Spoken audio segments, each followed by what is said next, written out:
new crew, welcome back to my channel. If you're new, my name's Cassandra. We are getting a couple things that really need to be done off the checklist today. We're starting with some laundry detergent. We're also going to be getting out into the garden and into the raised beds that we just put in over the weekend. And we are putting in our snap peas. I've never planted snap peas this early in the year, so I'm a little nervous about it, but really excited. And then we're coming in and making some Jello snack packs, and we're going to be showing you guys how we do that and why we're doing that and all the things, the math breakdown.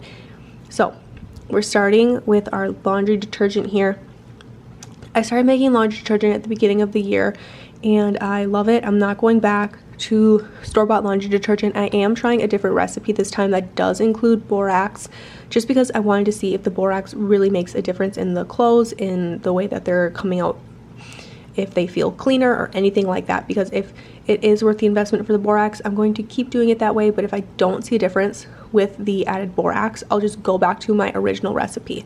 So this recipe was really simple. It was 16 cups water in your stock pot here over the stove over heat. We're going to kind of get that water up, not to a boil, but definitely to a simmer, so it's hot and everything can dissolve. I'm doubling this recipe, so it looks a lot more than what I'm saying. But then it's 1 cup baking soda or washing soda, 1 cup borax, and 1 cup of your castile soap. Once all of that is in your stock pot and it's warm, everything seems like it's dissolved. I rushed mine a little bit here. It shouldn't be as cloudy as this is, but that's okay. That just means that I'm going to have to stir or mix my laundry detergent before I put it in the washer, which to me isn't a big deal. But if that is to you, then definitely make sure you're cooking it down and you're taking your time. Once that is in your jars, you go ahead and top it off with about another 4-ish cups of water. Give it a mix, and you're good to go. That's your laundry soap. Super easy. I did this in about 15 minutes, so it's really not that bad. I also got these jars for $10 from TJ Maxx. They're my absolute favorite thing. They have the measurements on the side, so I can see exactly how much water I'm adding if I'm making a bulk batch like this and splitting it between the 2 jars. These 2 jars I'm thinking will last me about 4 or 5 months, so I won't have to worry about it heading into at least the beginning to the middle of garden season at least. Then I wanted to head out to the raised beds. We put these in over the weekend. We borrowed my brother-in-law's tractor, and it worked so well and made this job so easy. We were hauling the leftover topsoil from where the shop went last summer, and they had a ton of leftover topsoil that they had to pull off to level everything out to put the slab in for the shop. So we were using all this leftover topsoil, and we had to haul it across the property. So it was really great to have the tractor. It made this job really easy. If you follow me on Instagram, or if you saw on YouTube Shorts, I did make a short on how we put these raised beds together, and we're going ahead and putting in our Johnny's snap peas. I did get 2 varieties of snap peas. If you want to see exactly what I got, I will link down below my seed haul for you guys. And we are getting those in. I did not realize, my husband actually told me that these have to go in as soon as your soil is tillable, which obviously it is. I'm a little nervous about it because we do have snow coming in on Thursday and Friday, which was about 2 days after planting. But then after that, it's supposed to rain all the following week. So this was like the only day I had to be able to get them in because the weather is coming in and I don't want to have to be digging through the snow. So this is a little bit of an experiment. I'm hoping that these stay and that these last and that they germinate. But if the snow kind of ruins that and I have to replant it, that's okay, I will. But this is just kind of an experiment for me, hoping that they last, that they don't die out in the snow. But it should be our last snow here.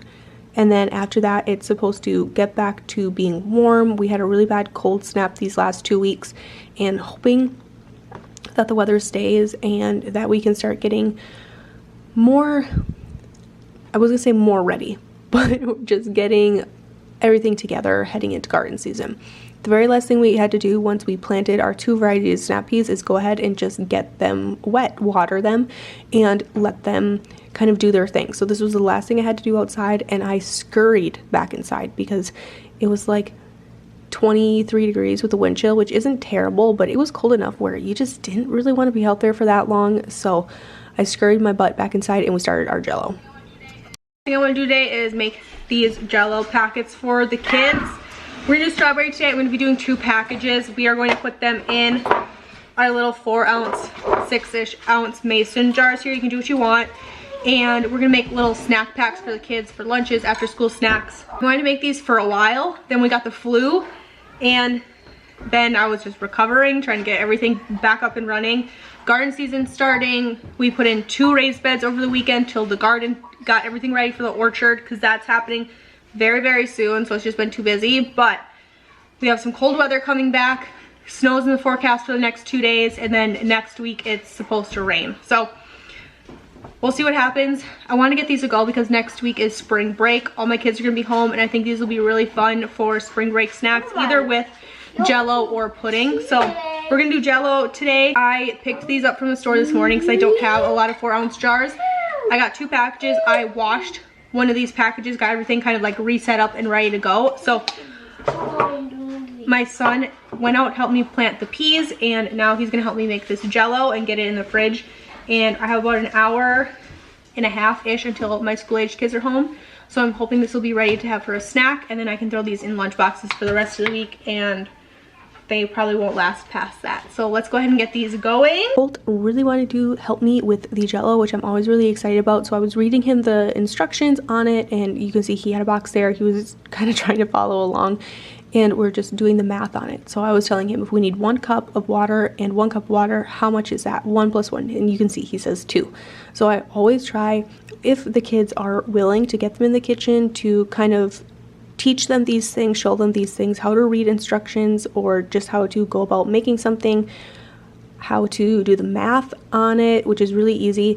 And then I just reminded him, like, hey, if we're sitting up here, the stove is hot, we're not touching it, just reinforcing that. And then I do end up pulling him away from the stove, and he helps me pull apart these mason jars one more time and get them all set out to pour the Jello in. So you can see just how amazing these little Jello pouches turned out.